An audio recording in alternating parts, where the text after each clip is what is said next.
Bonjour à tous, bienvenue dans À l'affiche Planète Afro.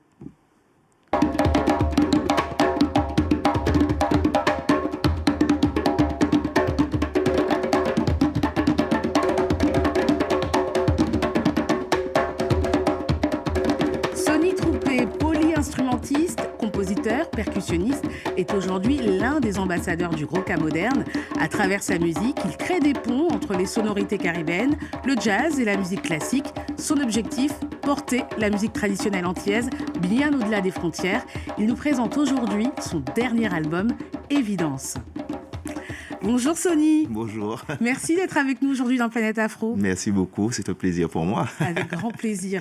Sony, vous baignez dans la culture musicale guadeloupéenne depuis votre plus tendre enfance, grâce à votre papa, Georges Troupé, qui était saxophoniste, mais aussi un pilier de la musique traditionnelle antillaise.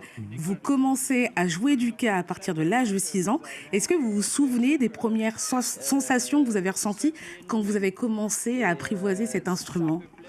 Les sensations, ce sont que des sensations de joie en fait, de joie, s'amuser avec le tambour, avec la percussion, et puis et beaucoup plus tard, ça devient des sensations de fierté de pouvoir avoir cet instrument et de pouvoir le porter au-delà des frontières. Fièrement, voilà, parce que absolument. vous êtes l'ambassadeur aujourd'hui.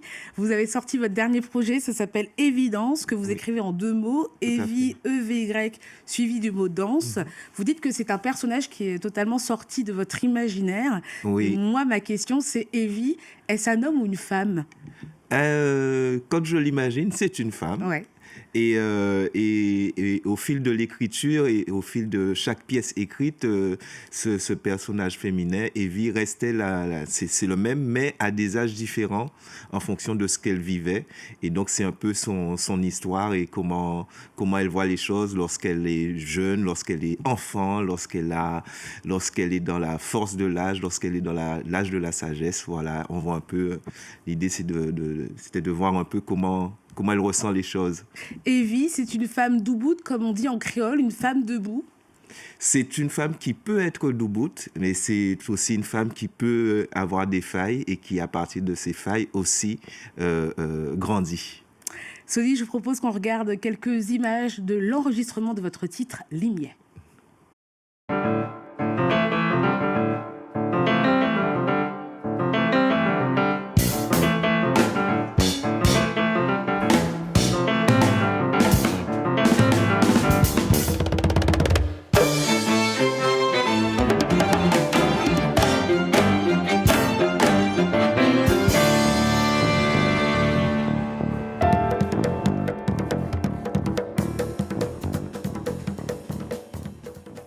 Ça vous fait plaisir de voir ces images.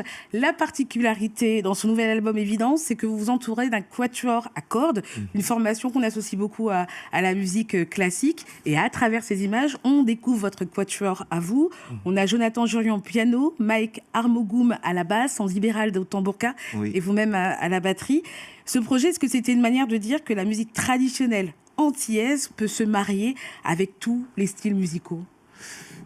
C'était pas tous les styles musicaux, mais avec tous les instruments, parce que ça marche dans les deux sens. On a tendance à associer le tambour à un style musical et on a tendance à associer un quatuor à cordes à un style musical, mais en l'occurrence, non, ce sont des instruments au service de la musique. Et c'était intéressant pour moi de faire venir ce quatuor sur notre musique traditionnelle et à d'autres moments, voir comment il se mouvoie dans d'autres types de musique. Et ça fonctionne, ça marche. Évidence, ce n'est pas seulement un album, c'est l'aboutissement d'un triptyque que vous aboutissez au bout de 10 ans. Vous commencez avec le projet Voyage et Rêve sorti en 2013, puis Reflet Danse en 2017. Et au fil de ce voyage musical et de cette recherche autour du gros cas moderne, quelle a été votre plus belle et grande découverte ? Ah, voilà une belle question, belle et grande découverte. Ça a plutôt été le fait de continué à se rendre compte, parce que c'est une éducation musicale reçue depuis jeune, Oui. avec mon père, mais aussi avec, je le cite souvent, Stéphane Mosmon, que j'ai rencontré à Toulouse, une éducation musicale où on se rend compte que les musiques sont belles et que la nôtre a des particularités. Et pour moi, c'était au fil de ces années de se rendre de plus en plus compte de cela et de voir comment on pouvait au maximum faire en sorte ça me fait penser au titre Limier, mais qu'elle illumine finalement le monde, pourquoi pas. Ouais, c'est une musique solaire en tout cas. Et on le voit dans cet album, les voix aussi ont toute leur place. Alors elles ne sont pas limitées seulement à la musique, parce qu'elles portent des messages, une mémoire, une histoire à travers des textes, des samples, des archives sonores. Vous avez fait l'effort de faire ça. Et je pense notamment à celle du musicien Lucien Troupé, guadeloupéen et chanteur, et de la chanteuse de jazz Lou Tavano. Pourquoi la place de la voix était-elle si importante dans ce projet, Sony ? Là aussi, je pense que c'est une éducation musicale. Depuis très jeune, à Kimball, le groupe dans lequel j'ai évolué avec mon père, la place était importante, la place de la poésie était importante, la place du texte était importante. Et puis, plus tard, en connaissant les musiques électroniques, le hip-hop, les musiques qui mélangent les samples, donc les voix à la musique, cette esthétique-là, c'est quelque chose qui m'a beaucoup plu et ça me permet finalement de pouvoir porter des messages. Et donc voilà, c'est pour ça que l'idée, c'est toujours aujourd'hui de mélanger à la fois les voix, tout autant que les samples et les documentaires que je peux trouver par-ci et par-là et qui me permettent de dire les choses. En parlant de messages, Sony, je vous emmène dans le sud de la France, à Marseille, pour un événement qui met à l'honneur la mémoire et la transmission, la Nuit des Griots. C'est la 11e édition de ce festival consacré aux traditions orales d'Afrique et de ses diasporas. Au programme, des concerts, de la danse, des rencontres, des tables rondes, mais aussi des initiations pour les plus jeunes. Des artistes venus d'Afrique de l'Ouest feront résonner des instruments traditionnels comme la kora, le balafon, encore le ngoni. Les griots, conteurs, musiciens, gardiens de la mémoire, historiens, poètes seront mis à l'honneur. Et on va parler maintenant d'une nouvelle série. Ça s'appelle Bandit et ça débarque sur Netflix le 9 avril. Une série tournée en Martinique, l'une des premières productions de cette envergure sur l'île. Elle nous plonge dans le quotidien d'une famille prise dans des réseaux de banditisme, confrontée à des choix difficiles dans une réalité sociale parfois tendue. Une Martinique loin des clichés touristiques, loin des images paradisiaques, afin de montrer une île plus réaliste, parfois plus dure. La série est réalisée par Éric Rochant, connu notamment pour la série Le Bureau des légendes. On regarde un extrait. L'histoire que je vais vous raconter aujourd'hui, c'est l'histoire de la vie. La vraie vie pourrie. Désolé pour ta maman. Qu'est-ce qui va se passer, tu penses? Il va se passer qu'ils vont placer les petits. À nous tous là, on va réussir à faire vivre la famille. Donc alors, tu vas baiser la vie ou quoi?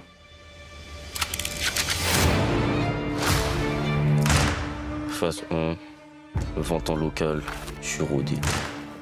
Phase 2, exportation artisanale vers la France.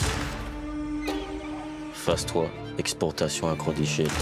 C'est ce que je veux. Sony, je vous ai senti très intéressée par rapport aux images de cette série. Après le succès du film Zion qui met en lumière les dures réalités qui se passent en Guadeloupe et avec l'arrivée justement de cette série Bandit, que pensez-vous de ce type de production ? Moi, je suis très heureux qu'enfin les choses se fassent à cette échelle. Parce qu'effectivement, ça fait un moment que le cinéma, les documentaires, ça a toujours existé, hein, comme la musique, comme nos musiques. Et tout simplement, se voir, se reconnaître à l'écran, pour nous, Antillais, c'est pas toujours le cas. Et voilà, très heureux que les prochaines générations, ce sera plus simple pour eux, en fait, de s'identifier à des choses qu'ils trouveront plus facilement. Ça fait du bien, en tout cas, à la culture antillaise. On revient à vous. Le gros cas, Sony, est parfois perçu comme une musique réservée aux initiés. Quand vous la croisez, vous, avec d'autres genres musicaux, est-ce que c'est une façon de la rendre plus accessible ? Est-ce que c'est une façon c'est une porte pour les autres. Je ne crois pas que le Grouka soit une musique pour les initiés lorsqu'il s'agit de simplement la jouer en concert ou lorsque les autres vont voir un coup de tambour ou un liros, ils viennent finalement regarder quelque chose, une musique, une danse, une culture. Mais la faire se croiser avec d'autres, c'est parfois une porte d'entrée pour ceux qui auraient un a priori peut-être négatif. Et c'est un bon moyen pour moi aussi de dire, ah ben voilà la musique traditionnelle telle qu'elle est, et ça peut être un bon moyen d'y faire les gens y accéder. Mais pour moi, à ce moment-là, je fais vraiment la part des choses entre deux types de musique, finalement, qui sont tout aussi belles et importantes l'une que l'autre. Vous faites aussi ce travail de transmission. Il n'y a pas si longtemps, vous étiez à Pointe-à-Pitre pour une masterclass à l'école Arpège. Quand les élèves découvrent le Ka pour la toute première fois, quels sont les retours qui reviennent le plus souvent ? Qu'on ne s'attend pas à autant de possibilités sur un instrument qui peut paraître basique. Oui. Ça, c'est la première des choses. Et puis sur le Grouka, là, c'est pareil aussi. On ne s'attend pas à ce qu'il y ait autant de richesse et autant de subtilité dans cette musique. Et c'est ce qui est très intéressant à faire et à faire découvrir aux autres. Et à transmettre. Merci Sony, vraiment, d'être venu aujourd'hui dans Planète Afro. Je rappelle que vous allez présenter votre album Évidence, donc ce jeudi au studio de l'Ermitage, à partir de 20h, et vous serez le 5 juin du côté de Toulouse pour le festival Rio Loco. Voilà. À bientôt Sony. Et on termine avec la 21e édition du Panorama du cinéma du Maghreb et du Moyen-Orient qui se déroule à l'Institut du monde arabe jusqu'au 12 avril. Un festival qui met à l'honneur les cinémas du Maghreb et du Moyen-Orient à travers une programmation riche et engagée déployée dans plusieurs lieux à Paris et en Île-de-France. L'info continue sur France 24, france24.com et tous nos réseaux sociaux. Je vous dis à bientôt. Salut, ciao.